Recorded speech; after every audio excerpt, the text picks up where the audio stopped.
किसी गांव में एक लकड़हारा रहता था।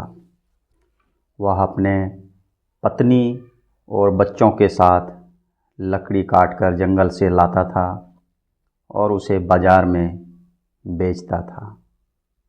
एक दिन वह अपने परिवार के साथ घर में खाना खा रहा था। तभी उसे उनके दरवाजे पर किसी के आने की आवाज़ सुनाई दी। लकड़हारा ने अपने बेटे को दरवाजे पर भेजा और बताया कि जाकर देखो हमारे दरवाजे पर कौन आए हैं।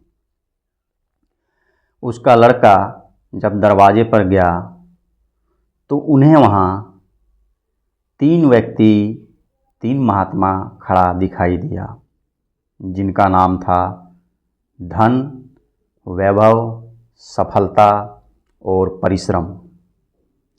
उन चारों महात्मा ने लड़के से कहा कि मैं आपके घर में भोजन करना चाहता हूँ। वो लड़का वापस अपने पिताजी के पास आया और उनसे कहा कि पापा, हमारे घर के दरवाजे पर 4 महात्मा आए हैं और वो मुझसे कह रहे थे कि मैं आपके घर में खाना खाना चाहता हूँ। जब लड़के का पिताजी वो लकड़हारा महात्मा के पास गया तो उन्होंने कहा कि ठीक है महात्मन, आप आइए मेरे घर में, आपका स्वागत है। लेकिन उन चारों महात्माओं से जब उन्होंने ये बात कही तो उन्होंने लकड़हारा से कहा कि हम एक साथ आपके घर में नहीं आ सकते हैं। मैं अपनी नाम से आऊँगा और हम चारों में से कोई एक ही आपके घर में आ सकता है। चाहे आप धन को बुलाओ, वैभव को बुलाओ, या सफलता को बुलाओ, या परिश्रम को बुलाओ। लकड़हारा वापस अपने घर आ गया और घर आकर उन्होंने अपने पत्नी से कहा कि वो 4 महात्मा मुझसे कह रहे हैं कि हम में से चारों में से कोई एक ही आपके घर में भोजन करने के लिए आ सकता हूँ, वो भी अपने नाम के साथ। तो लकड़हारा की पत्नी ने अपने पति से कहा कि हम तो दिन रात मेहनत करते रहते हैं, इसीलिए आप ऐसा कीजिए, धन को बुला लीजिए।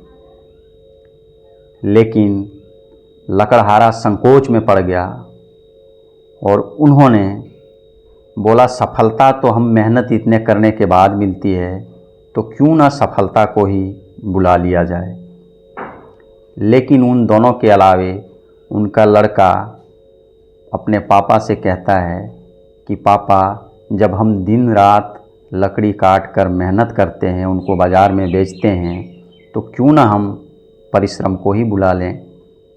यह सुनकर लकड़हारा ने अंतिम निर्णय लिया कि परिश्रम को बुलाया जाए। जब लकड़हारा दरवाजे पर महात्मा के पास गया तो लकड़हारा ने महात्मा से कहा कि हे महात्मन, जब आप चारों में से एक ही आएंगे मेरे घर भोजन करने के लिए, तो मैंने निर्णय लिया कि परिश्रम को मैं अपने घर बुलाना चाहता हूँ। परिश्रम ने कहा ठीक है, मैं आपके घर में रहना पसंद करता हूँ। और परिश्रम जब उनके घर के अंदर दाखिल होने के लिए अपना पहला कदम बढ़ाया तो उनके पीछे धन, वैभव और सफलता तीनों चलने लगे। और जब परिश्रम घर के अंदर आया तो धन, वैभव और सफलता भी उनके पीछे पीछे उस लकड़हारा के घर में प्रवेश कर गया। जब उनसे लकड़हारा ने पूछा कि हे महात्मन, आपने तो मुझे पहले ही कहा था कि हमारे चारों में से कोई एक ही आपके घर में भोजन कर सकता हूँ अपने नामों के साथ, और आपके घर में वास कर सकता हूँ। तब चारों ने एक साथ मिलकर कहा कि लकड़हारा, जिस घर में परिश्रम चला जाता है उस घर में धन, वैभव और सफलता हमेशा उनके साथ रहता है, उनके पीछे पीछे रहता है। तो दोस्तों, ये कहानी तो है छोटी, लेकिन इससे हमें ये सीख मिलती है कि जो इंसान कोई भी मेहनत, दिल और लगन से परिश्रम करेगा तो उनके पास धन, वैभव, सफलता सारे ऑटोमेटिक आ जाएंगे। तो हमें परिश्रम करना चाहिए ज़िंदगी में सक्सेस होने के लिए। दोस्तों, आज का एपिसोड मैं यहीं समाप्त करता हूँ। मिलेंगे नेक्स्ट एपिसोड में। मैं लेता हूँ आपसे विदा। Thank you.